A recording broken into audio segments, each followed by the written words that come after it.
Rule Galloway, Spinners of Yarns, with David Nimmo, who I grew up with in Livingston, a couple of years older than me, talking about Livingston itself, the subcultures of its time, and what he did afterwards. Hello, David.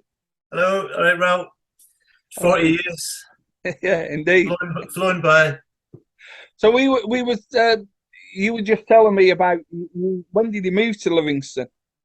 I moved to Livingston, to Craigshill, when I was in primary two, I suppose. I started school in Cumbernauld. I was born in Glasgow. Went to Cumbernauld when I was tiny.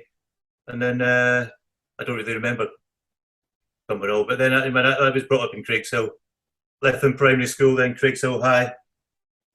So yeah, it was Craigshill. So when did you move to Craigshill then? Um, I don't know, when I was, how old are you? Maybe six, 5 or 6. Whenever your second primary two is, I don't know how old that was. Yeah, 6.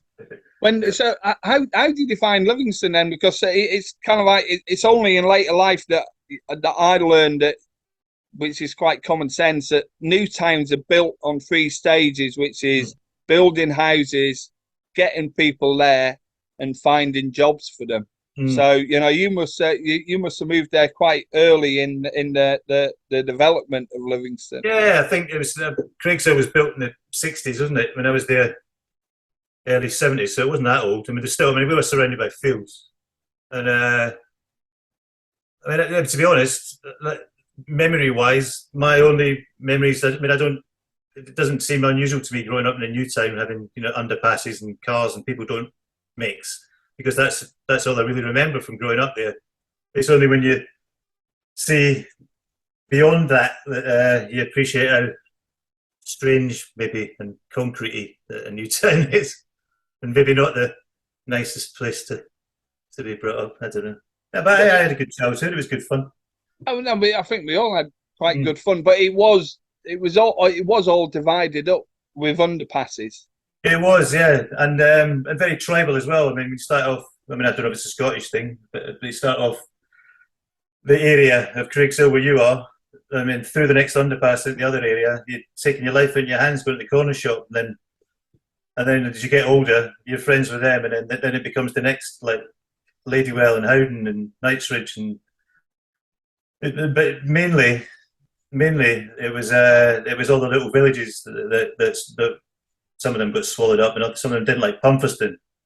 There's like big trouble with if ever you went to Pumpherston, and just with Craigshill, I think they resented us. So, all of it, they were the villages, and then all of a sudden, this massive big town got built in the field behind the houses. But yeah, I don't know. Yeah, it was. Yeah, it was a. But Yeah, it, I enjoyed it. but at that time it was quite exciting because there was always new people moving into the area. Yeah, and it was constantly getting bigger. There was new. It wasn't just new people moving into the area. There's new areas getting built in the area as well. So, I mean, obviously people moved into that. I mean, it was constantly expanding. When I went back, I've been back for a good few years now, but maybe I went back like 6 or 7 years ago. And I mean, some of the bits, they weren't there. They weren't there, and it's still getting bigger. Yeah. It's, and in Craigshill, for some strange reason, they thought it was all 60s town planning, and they had this. I don't know, I think it was based in Scandinavian buildings or something, but they had flat roofs, still had flat roofs, Yeah. and that's not the sort of thing you want with the Scottish climate and all that rain. Is it? But you go around Craigshill now, and they put all pitch roofs on them. So, Yeah. and all the tiny trees that we used to have, they're all big, massive trees now. But it was also uh, at that point the houses were all a similar size. It's only when Mm. you go back now, the first time I went back is probably 12 years ago on a social occasion, and I saw more of Livingston, and the houses were a lot bigger than what they were in the 70s and Right, the right. 80s, the early 80s. Yeah, I suppose. Yeah, they built. It was different. Yeah, different areas as well. I mean, they were all kind of family homes, weren't they? Sort of like 2 or 3 bedroom places, weren't they? So Yeah. most of the people there. grew up with around there. It was all the old kind of two, 3 bedroom houses. But it was all geared for families, wasn't it? And safe environment with schools and shops all nearby, and your kids never get run over. But there was hardly any shop when we moved to Harborne Avenue. There was no shops for about 15-minute walk Yeah, until Safeways got built. Yeah, we had a corner shop, and then there was I don't know if you know Craigshill. There was the mall up by Craigshill High, and I mean that was like Wonderland up there for us when we were kids. And then I mean, like go back to Pumpherston again. There was a shop in Pumpherston called Crazy Cuts. Did you ever know that? No. It was like a supermarket, like a really early supermarket, and used to go up there sometimes. But that was you'd take your life in your hands if one of your mums, one of your mates' mums, said, "Oh, can you go up to Crazy Cuts and get me this?" It was only like a 15-minute walk, but you had to go through the woods, and then the Pumpies were up there, and it was dangerous.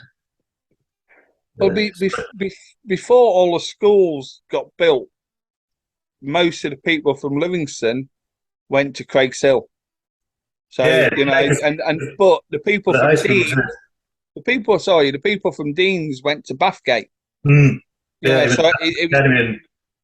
So it was a divided kind of like Newtown. It was. I mean, that's not even Deans. I mean, Deans is one of those swallowed up villages scenarios, isn't it? I mean, you got Livingston Village, even. I mean, that, where the name comes from. I mean, that was probably quite a pretty little village, wasn't it? Back in the 1700s, and then I mean, Deans has got an old history to it as well, isn't it? As a village, but I mean, again, swallowed up and loads of new estates built around it, and it's unrecognisable now, isn't it? Yeah. So when did you first become aware of music then? In the 70s, I suppose. I mean, I was brought up with mum and dad's record collection. There's like the Kinks and Bob Dylan and stuff like that, and a little bit of Beatles and stuff. And then I was obviously hearing things on the radio. I mean, the first records I bought would have been when I was only young, like 13, 76, 77. It was like sort of the Clash and the Pistols and stuff like that, hearing the punks. I was too young to be a punk, but hearing all that stuff, it was quite exciting. And then I suppose the first music that I really got into and followed in a sort of fashion way as well was like hearing the Jam and like kind of moving into the mod revival stuff in '79. But I suppose it started. I mean that's the mod revival thing it all came out of punk anyway, didn't it? It was just just a different way of dressing. Yeah. So then, when did you move to Deans then from Craigshill? It was my parents decided to move up there. I must have been. I did my first year at Craigshill High, and I think I was halfway through my second year at Craigshill High, and then I moved to Deans. So it was 15, 16, 15, something like that.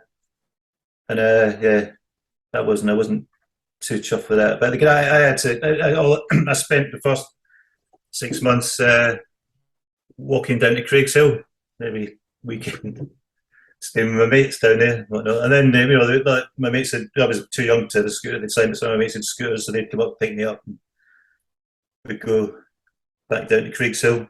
And I'm still hanging about there. So it took a while to. I mean, you know what Deans is like. It's all punks and skins, wasn't it? So. Well, Livingston was all punks and skins. It was. But I mean, at least in Craigshill was the punks and skins you knew. So that was quite a tough decision then to become a mod in '79. It was, it wasn't a conscious thing, but it was. It was, it was definitely. We were, vastly outnumbered by the punks. We were like, it was. I mean, Craigshill certainly, especially Craigshill, when it was like punk central, wasn't it? Yeah. I mean, I was at school with a lot of them. It was like boys bigger than me. I mean, I didn't say I knew the punks. I mean, I did. I knew there's some of the punks that were in my year, and a lot of the punks were a little bit older than us. Like I say, I was probably a bit too young to get fully into punk.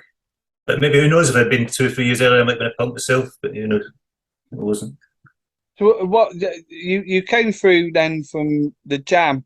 Would you say into mod with the Purple Hearts and the Chords and Purple Hearts, Even Secret Fair, Time for Action. I was jumped about to that, School Discos.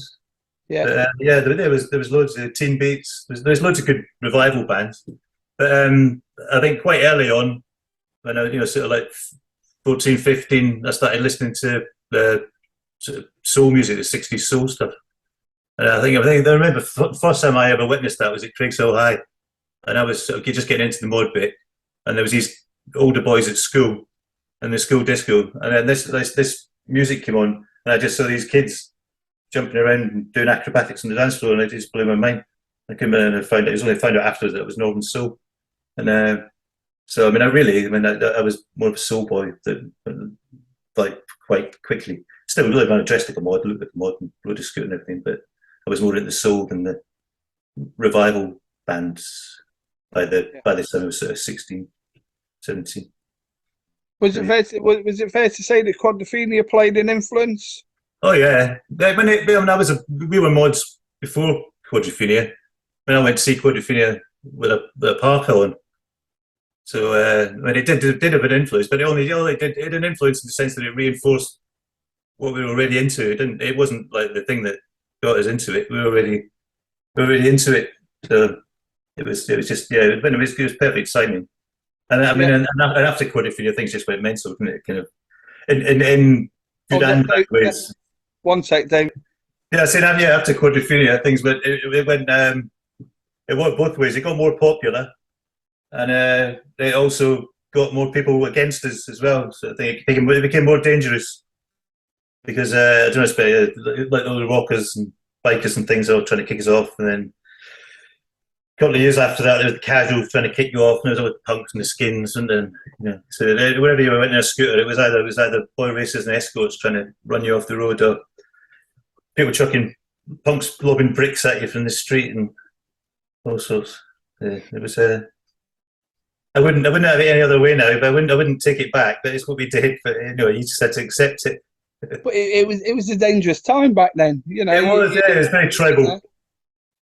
If let's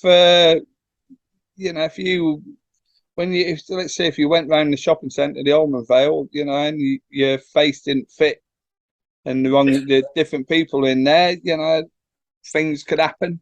Yeah, did that many times. Sometimes you'd be the chaser, and more often than not, as mods in Livingston, you'd be the chasee. So and I got caught a few times. So I've had my head used as a battering ram. Luckily, the glass is reinforced. But there seems to be a bigger mod scene in Edinburgh than there was in Livingston. There definitely was. Yeah, we used to go through quite regularly to a club called the Abercorn, and we'd go through there on just on weekends just to hang out. Yeah, there's loads more mods in Edinburgh than there was, and Glasgow as well. Quite a lot of we used to hang out with the Glasgow boys.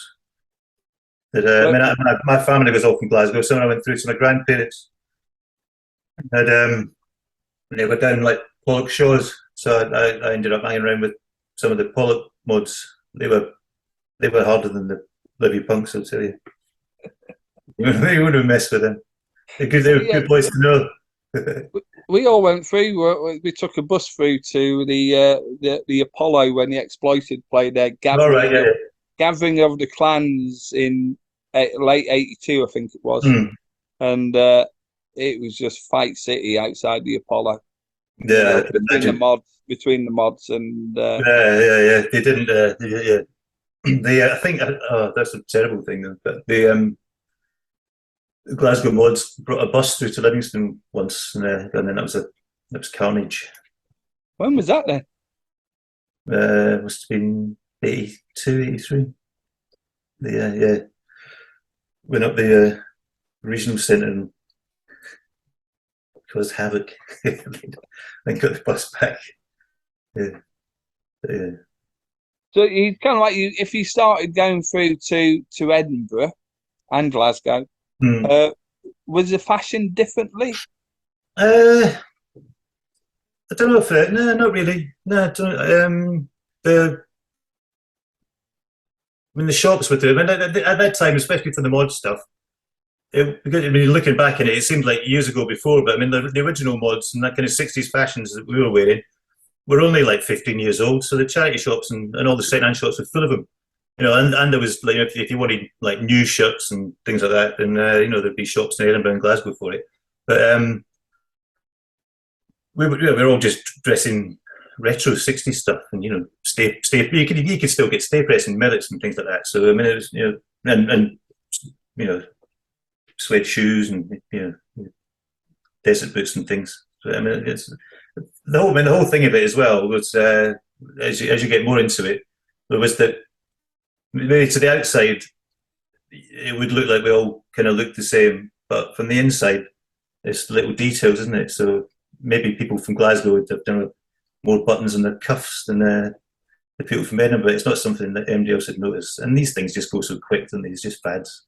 Even amongst the mod scene, these things come and go. Somebody wears a particular hat, and one day everybody laughs at it, and then next week 10 people are wearing that hat, and then after that loads of people start wearing that, and then people that were at the faces stop wearing that hat, and then it moves on to something else. So if you're then introduced to the soul scene, there's such a wide variety in soul music that that could get played.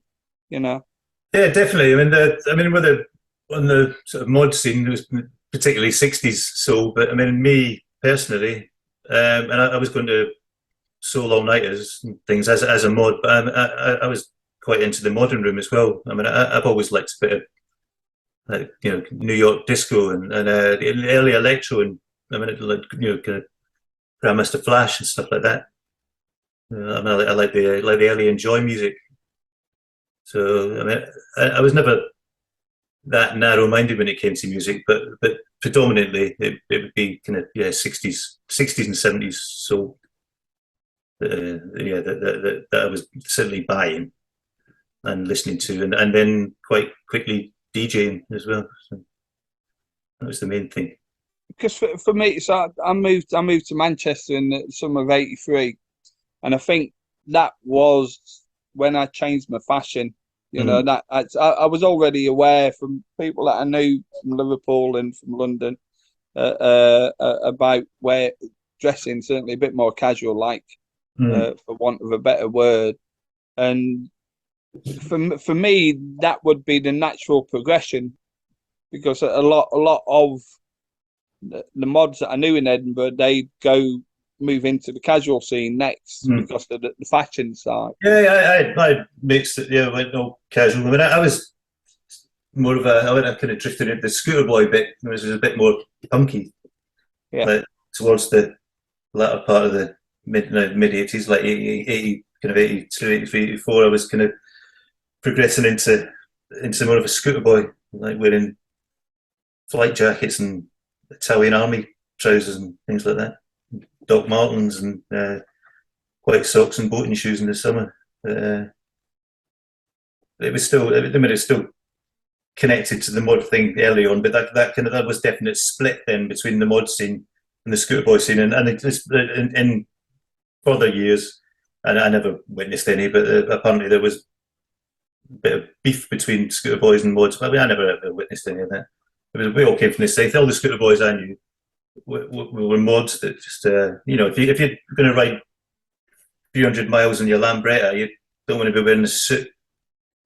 No. It's just practical. So it's going back when you were at school. Did you know what you wanted to do once you left? Not initially, and I've always been into art and everything, and ended up going to graphic design. So I was always into sort of art classes and stuff, and I ended up doing a graphic design course in Telford, and then did that for a couple of years, and then I moved down to Brighton, went to the art college there in 1985. But by that time, I mean, I was more of a soul boy than a mod, really. In a flat top, a bit closer, a bit baggy. How did you find then the change from Livingston to Brighton, because it's too? Well, I was actually from Bath. I was in Bathgate for a couple of years. Yeah. Let's move through there. But yeah, I loved it. It was eye opening, and yeah, yeah, I loved it. I just went threw myself fully into it. Yeah, I brought my records down as well after a month or so, and I started DJing. So I started running my first night down there, and yeah, that was it really. Just get into the yeah, it was quite a vibrant scene, like live music as well. There's loads of stuff kicking off. I mean, at that time in 1985, there was quite a big indie scene with and a lot of the. I mean, in Scotland as well. When I was into kind of postcard stuff and Joseph Kay and the Fire Engines, the Edinburgh sounds. I mean, I was right into that sort of stuff as well. I was buying that. And when I came down to Brighton, it just turned out to be a club down there called the Big Twang, and they were all kind of '60s influenced the way they dressed, but they were into kind of the Velvet Underground and all the Scottish music, all the stuff that I was into. So I fitted right in there. So that was and it was they weren't mods, but they, it was sort of Chelsea Boots and 501s and Black Polonicks and Bobby Gillespie's Primal Screams, things like that, all the early creation stuff. But you also evolved in with the with house music breaking out in Brighton. That was yeah, that was just through the DJing. Yeah, I mean, I was doing sort of do you remember the sort of Rear Groove thing came out, didn't it? I mean, I was perfectly lined up for that because I had loads of soul and funk. So I was doing soul and funk nights, and then it just happened to coincide sort of 86, 87 when house music started coming out, and I remember going to the record shop and it was second-hand stuff, and it was just upstairs, and there's these things on like tracks records I'd never seen before from Chicago, and that's like, is it yeah, so I walked out there with Virgo and like a Sleazy D, and and then like it just blew my head off, and then then it'll start Jackie Bodie and all that stuff started coming out, and to me it just slotted in totally with a kind of Northern Soul sort of soul dance scene, which I'd always been into. But I didn't make any distinction between a 70s soulful disco number and a 1960s. I preferred later 60s stuff, to be honest, anyway. So it didn't, I was never that, narrow-minded in my love of sort of Black American dance music, and it kind of, it just, I started slotting that into my sets. So I'd be playing soul and funk, and then I'd get a bit of house in there, and it really kicked off. It was these guys coming down from London, and they started coming down for the Rear Groove thing, and it was just sort of coincided. I think a lot of the early house stuff was more getting played in Manchester and up around the north, like the northern bit where the northern scene was, because the London guys were still quite heavily into the electro and kind of street soul, and so there wasn't that many places playing house to start with, so that was quite good. But then obviously excluded, and that didn't last. But I didn't have an exclusive bit for Fairclough. Yeah, But, it went all mad. But yeah. I mean, the late '80s were just incredible. I mean, just so much happening, and then you get Soul to Soul, and there's just so much good music coming out. Yeah, and the fashion was great. Everything evolved quite quickly. Yeah, and things, there was fast moving, wasn't it? And there was it was just good fun. It just seemed to, it was. I mean, and being down in Brighton, it's London by the sea, they say, which which is true. It's unfortunately getting more so because half of London lives down here now, and the places rocketed. But that's another story, isn't it? Yeah. But, you eventually got back into modism. Modism. Yeah, I did. But that was. That was the Northern Soul thing. I mean, I never stopped buying Northern and I never stopped being into Northern. And I met a guy, Jock Evans, down here. He does. He's from up north, but he had a night going called Night Owl, like a Northern Soul thing. And I sort of hooked up with him, and we ended up doing nights together. And and that was early '90s. So I mean, I was still DJing in the clubs and still playing, kind of modern dance music, and then just as a sort of hobby really, and getting back into my not my true love, but my kind of undercurrent love of the Northern Soul stuff. And started doing that, and then I kind of branched off, started my own nights, and it just happened to coincide with a kind of mid-90s mod revival thing. And I think, to be honest, I mean, I didn't even realise it was happening at the time. We were just playing Northern Soul at our clubs, and we all rode scooters and things as well. And then most of we were all used to be mods, but they're all scooter boys by then and soul boys. And we just started dressing up at our nights. Maybe one night somebody would turn up in a blazer, and then think, oh fuck, then the next day somebody's up wearing a suit, and before you know it, we were just doing it not for a laugh, but just it was just a bit of fun. And then before you knew it, we were all sort of like trying to top each other wearing the gear again, and it just coincided with it all kicking off in the media, and there was a revival. And I just happened to be perfectly placed with these nights had started, the Backstreet Boogaloo, and we ended up doing we were doing nights like sort of 2 or 3 a month, and we were getting people from all over Britain and sometimes the world, and they sold out in the first 15 minutes. There was queues around the block before we opened. But it was sort of lucky accident really getting back into it. It was lucky, but it was an accident getting back into the mod thing. And I ended up in the front cover of the NME as well as a mod. What year was that? 96. No, it was Melody Maker. So it was.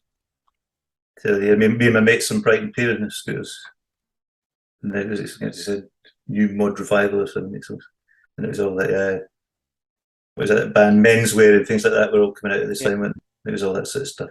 So it was all kind of, there was a big crossover with kind of Britpop bit, which I was never really into Britpop. I was more of a soul boy, but it was kind of young kids getting into the '60s soul through Britpop, I think, which did it. But it was good. There was a vibrant scene, and there was loads of young people, like loads of sort of teenagers, and I mean, by that time I was 30, 29, 30, and getting into early 30s, and I felt old. But looking back on it, I wasn't that old, but it was even starting to feel old. But we were just, it was kind of not a last gasp, but you see now, I don't know. I mean, I'm 57 now, and I don't really want to be a 57-year-old mod way under Parker then in Brighton Seafront. But it seems to be a mod revival every year now. Yeah, I don't know. Yeah. There's it is it gets big, but I don't know. It's a bit of a circus, really. I think. I don't know. I mean, and I still know people my age that are totally into it, and fair dues to them, and they're into the music and whatnot, and they dress well. But from what I've seen recently, there seems to be a lot of wannabes as well, that people that getting my age and maybe in their 40s or whatever, early 50s, that maybe wish they were mods back in the early 80s and always wanted a scooter and never got one, and now they've got the middle age crisis and they've got a bit of cash. It's probably the same thing in every scene, with the bikers and stuff like that. You get 50-year-olds going out and buying super bikes, don't you? Yeah, but I mean, it's generally the case when people's kids get to the point where they're working, and you don't have to look after them as much as you did do. Yeah. That's when you start revisiting and your youth, and things that you remember. Yeah, that's the thing. But to me, it never really stopped. So until I gave up the whole scene, I suppose, in the kind of early 2000s, and occasionally go clubbing now, and I did a bit of DJing, but I stopped running clubs. No, that's not true. No, I gave up the mod clubs in the early 2000s. That was splitting up with a big bust up with my missus, and she kept the mod scene, and I started a hip hop night. So I started, and in fact, that coincided quite well with getting back into new music again, because in the early, if you remember the early 2000s, there was actually quite a lot of good R&B coming out then and good hip hop. I mean, there's all the Timberland stuff, and to me that had really good beat, and Yeah. there was an awful lot of. That's when even Snoop Dogg was good back in the late 90s, wasn't he? So and you go all, I mean, all the way through the 90s as well. There was all the Mo Wax and the Talking Louds and stuff like that. And there was loads of sort of good, sort of soulful, funky stuff that was all hybrid based on kind of hip hop, and that kind of always appealed to me right through the 90s, as well as the kind of modern, the soul stuff. So yeah, so I kind of went full on into more modern dance music again in the early 2000s, and I suppose yeah. So I kind of retired about 10 years ago. Yeah, so I ran other nights for about 10 years, and yeah, but they were more in the kind of like I was still playing funk and soul, but it was mixed up with kind of hip hop and and kind of sort of modern R&B and things like that. I mean, that's the thing we were talking about before we started was that music for me it was all about hearing music that I never heard before. So I Yeah, don't yeah, even definitely. at the age of 11 that I just Mm. wanted I just wanted to hear new music all the time, and Yeah, that's where I am 40 odd years later. yeah. I mean, which is what you can do when you listen to. I mean, you can do it if you listen to old music, but it's getting so hard. I mean, well, yeah, I don't think you can now. I mean, like when you're releasing stuff that's never been released before. That's the only way that you can hear new Yeah, stuff. Really. The chances of somebody finding something amazing that was originally released in the 60s or 70s and nobody's ever heard of now is pretty remote, isn't it? I mean, there's yeah, few and far between, and a lot of the stuff on the soul scene. What got me was the fact that apart from the fact that everybody probably got the same records in their box, and the ones that didn't, and there was so many records that were getting played that weren't necessarily good, but they were just rare, and nobody else had them. And just because you can dance to it doesn't mean you should.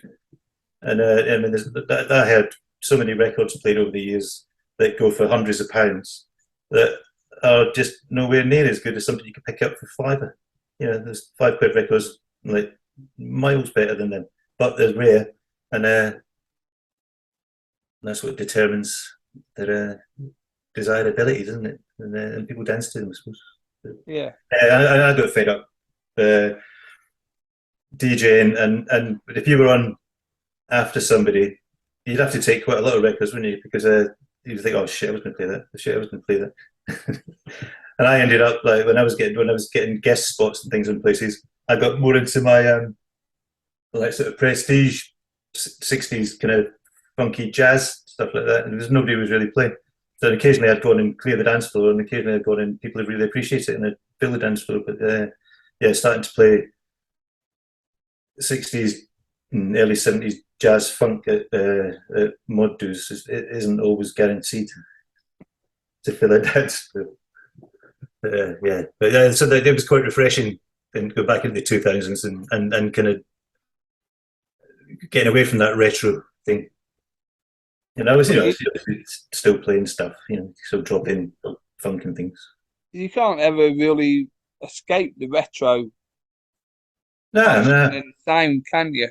no. I mean, I've got my box down there.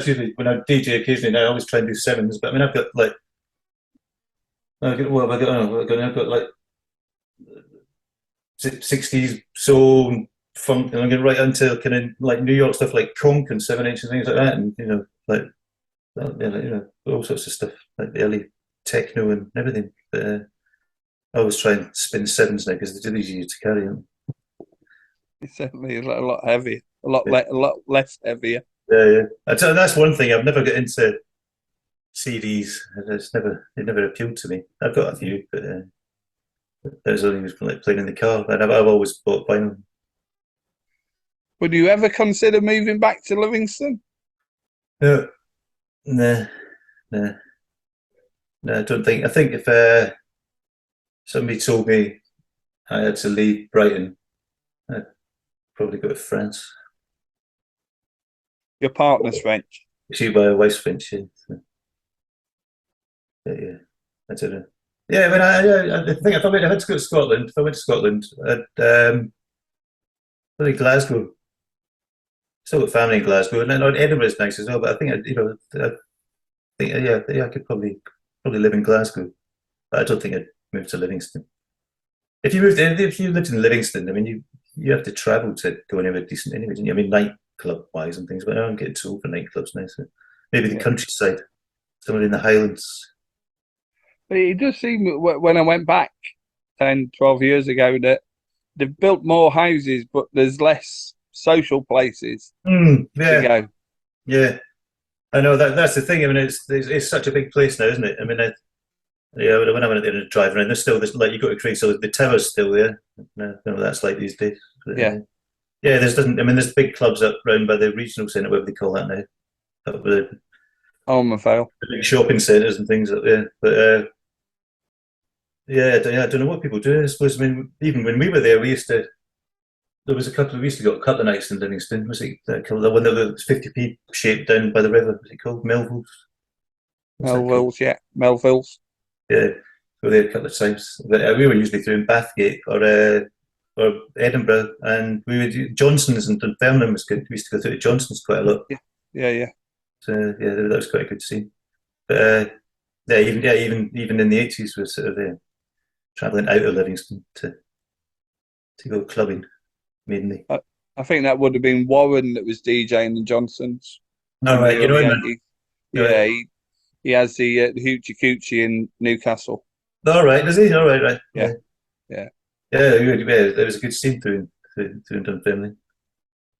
So yeah, that was probably that must have been 84, 85, and then it was like I had the summer of 85 in Bathgate, and then moved to Brighton. So I spent the last half of 85 in Brighton, and I've been here ever since. Do you remember any of the record shops in Edinburgh? Yeah, I'm rubbish with names though. I remember where they were. But yeah, there was one up beyond the Natural History Museum, the Museum of Scotland, and they used to sell second-hand stuff. And I used to get loads. And I went because I was at Telford, and they had an annex up there, up near Arthur's Seat, and that I can't remember where the record shop was, but it was all second-hand records. And I remember going in there one break, and he had a box of 7-inch singles, and it was all Northern Soul. But it was like stuff like I mean, like the stuff I was digging out of it. Then I didn't really know that much about it, as much as I do now. But I was picking out stuff like like Soul Fox and the kind of things like that, and playing good stuff, and playing them. So I mean, yeah, God knows what I left in those boxes, but he had loads of those boxes, and I used to go in there and I spent. I mean, I used to get grants back in those days, and I think I spent my grant up in that record shop, playing hundreds of Northern Soul 7 inches. What was that then? I can't remember what it was called. I can't remember. It was quite far up. It was way up past what every woman wants and all that. I mean, up that road, from the bridges. Okay. So right Clark Street, Nicholson Street. Yeah, I can't remember. It was I can't remember what the name of the shop was. I could take you up there now and show you where it was. I can't remember the street and rubbish. Yeah. Fashion wise, where did you buy your clothes? Again, in Edinburgh, there was charity shops if you were lucky in there, but there was a lot of second-hand shops. There was that one. What's the name of that? When you go over the bridges, underneath the bridges, there's a bit that the kind of the alleyways down there that goes up into. I've forgotten all the names of the places now. But there was loads of little second-hand shops, like second-hand clothes shops, and you could pick up like 60s suits for bugger all.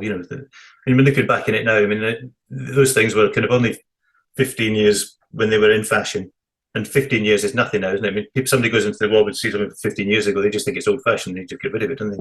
And it wasn't like now. They weren't considered vintage. back then. So original 60s clothes are really easy to pick up.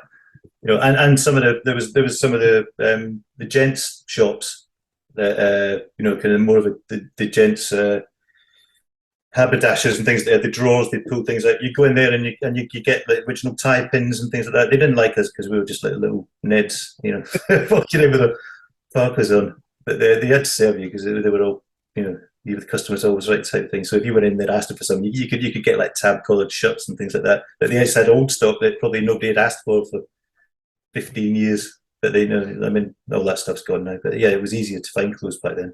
And then there was the shops that sold the kind of modern stuff. I mean, a bit like the kind of Carnaby Street type shops that opened up in Glasgow and Edinburgh. So if you wanted kind of paisley pattern button downs and things like that, or anything, two-tone tonic suits and stuff like that, you get them in there. It was just, most of the stuff was just picked up in second-hand shops. Yeah, and the occasional new shirts. Thank you, David Nimmo, for your time and for reminiscing about Livingston mods. And hopefully we'll chat and maybe a little bit sooner than 40 years the next time. Will do.